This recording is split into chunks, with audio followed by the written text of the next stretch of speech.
అల్లూరు సీతారామరాజు జిల్లా డివిజన్ కేంద్రం చింతూరులోని sub treasury కార్యాలయ సిబ్బంది ఇద్దరు సోమవారం ఏసీబీకి పట్టుబడ్డారు.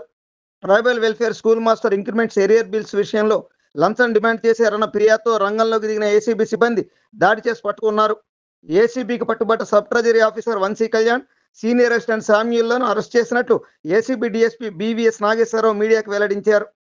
ఈ కేసులో ఫిర్యాదుదారుడైన ఫకీర్ దొరగారు ఈయన ఈ నరసింహపురం విలేజ్లో గవర్నమెంట్ ట్రైబల్ వెల్ఫేర్ ఆశ్రమ హై స్కూల్లో బాయ్స్ స్కూల్లోని హెడ్ మాస్టర్గా పనిచేస్తున్నారు.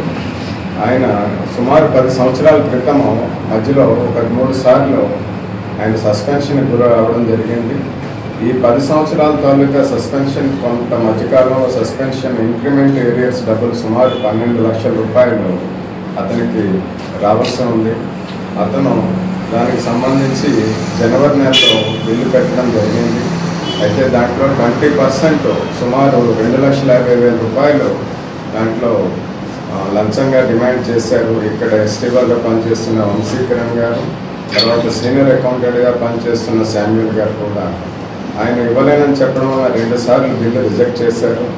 సబ్సిక్వెంట్గా మళ్ళీ ఆయన ఏప్రిల్ నెలలో మళ్ళీ బిల్లు అప్లై చేసిన తర్వాత ఆయన 2 లక్షల రూపాయలు ఫైనల్గా డిమాండ్ చేశారు.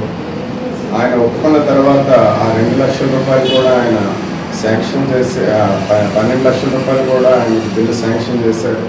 మళ్ళీ సబ్సిక్వెంట్గా ఆయన 43,000 రూపాయలు ఇంకొక ఇంక్రిమెంట్ ఏరియర్ బిల్ కూడా పెట్టుకున్నారు. ఆ బిల్లును ఆపేసి పాత బిల్లు తాలూకా కొత్త బిల్లు చేయవలసిన దానికి కలిపి మొత్తం 2 లక్షల రూపాయలు లంచంగా ఇస్తే కానీ చేయమని చెప్పేసి వీళ్ళిద్దరూ కూడా డిమాండ్ చేయడం జరిగింది. దానికి మాకు వాళ్ళు ఫిర్యాదు చేయడం జరిగింది. ఫకీర్ దొరగారు మా ఏసీబీ డీజీ గారి తాలూకా అనుమతి తీసుకొని ఈరోజు మధ్యాహ్నం 1:15 వాళ్ళిద్దరూ కూడా వారి ఆఫీస్లో ఈ 1,00,000 రూపాయలు అంటే 2 లక్షల్లో మొదటి విడతగా 1,00,000 రూపాయలు అడ్వాన్స్ డబ్బులు తీసుకుంటుండగా మేము పట్టుకోవడం జరిగిందండి. వీళ్ళిద్దరిని కూడా అరెస్ట్ చేసి రేపు రాజమండ్రి ఏసీబీ కోర్టులో ప్రవేశపెట్టడం జరుగుతుంది. న్యూస్ ఛానల్ అందరూ చూడండి, లైక్ చేయండి, షేర్ చేయండి, సబ్స్క్రైబ్ చేయడం మర్చిపోకండి.